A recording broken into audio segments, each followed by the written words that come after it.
Hello বন্ধুরা, মিনতি রান্নাঘরে সবাইকে সুস্বাগতম। তো রোজকার মতন আবার একটা ভিডিও নিয়ে তোমাদের মধ্যে উপস্থিত হয়েছি। আজকে বাটার ফনি বানাবো।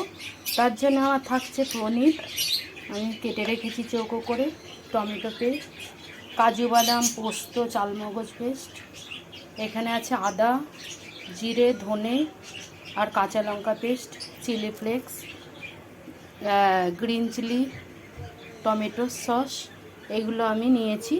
টিউ নিয়েছি ছোট ছোট। এখানে আছে কাশ্মীরি লঙ্কার গুঁড়ো আর গরম মশলা, আর ফোড়নে গরম মশলা থাকবে, আর বাটার তো অবশ্যই লাগবে। তো চলো বানাই, দেখতে থাকো। কড়াই আমি বাটার দিয়ে দিচ্ছি, তো দিয়ে দিচ্ছি ফোড়নে শুকনো লঙ্কা, তেজপাতা, গোটা গরম মশলা দিয়ে দিলাম। তো একে একে আমি সব মশলা দিয়ে এবার কষিয়ে নেবো। এদিকে আমার পনিরটাও ভাজা হয়ে গেছে, ভেজে তুলে রেখেছি। তো চলো দেখতে থাকো। তো মশলাটা আমার ভালোভাবে কষানো হয়ে গেছে। এবার দিয়ে দিচ্ছি চিনি আর দিয়ে দিচ্ছি স্বাদ মতো নুন, কেন পনিরটা আমি নুন দিয়ে ভেজেছি তাই আন্দাজ মতো দিয়ে দিলাম। আর দিয়ে দিচ্ছি ক্যাপসিকামগুলো। তো আবারও ভালো করে কষিয়ে নেব মশলার সাথে। কষানো হয়ে গেলে আমি এবার পনিরটা দিয়ে দেবো। তো তোমরা এইভাবে একবার হলেও বানিয়ে খাবে। এই বাটার পনিরটা খুব ভালো হয়। আর এটা আমি একদমই হলুদ দেব না।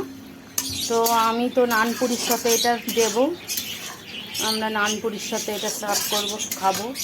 তো হচ্ছে কি বন্ধুরা, তোমরা একবার হলেও এইভাবে ট্রাই করে দেখবে।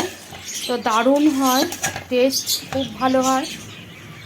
তো চলো আর একটু কষিয়ে আমি পনিরটা দিয়ে দেবো।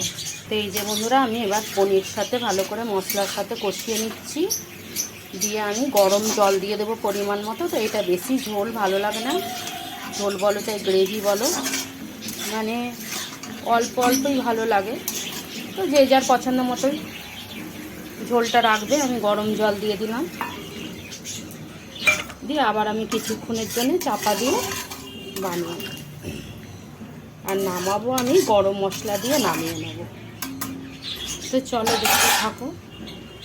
এই যে বন্ধুরা, আমার সিমলা দিয়ে পনির, বাটার পনির সম্পূর্ণ রেডি।